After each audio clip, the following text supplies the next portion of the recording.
अजित पवार गेल्यानंतर अनेक संशयाची भूतं ही अजूनही फिरतायत त्या सगळ्या गोष्टीच्या अपघाताच्या मागे. मध्यंतरी मी कोणाशी तरी बोललो होतो की अ, अपघात हा धुक्याने झाला का धोक्याने झाला.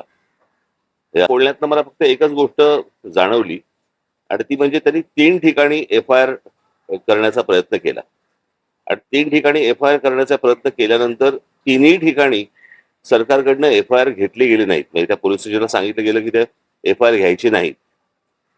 मला इथेच जास्ती मला संशयाची सुई ज्याला आपण म्हणतो की बाबा इथे सरकारला असं का वाटतंय किंवा पोलीस स्टेशनला का घेऊ देत नाहीत.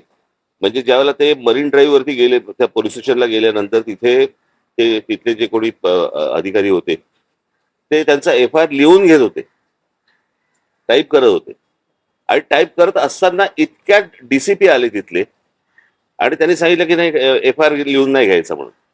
तर हे कशासाठी आहे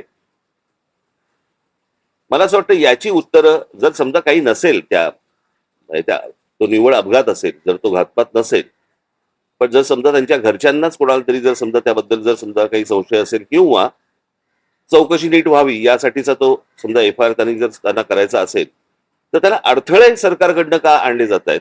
आज सुनेत्रा वहिनी तिकडे बसलेले आहेत, उपमुख्यमंत्री म्हणून बसलेले आहेत.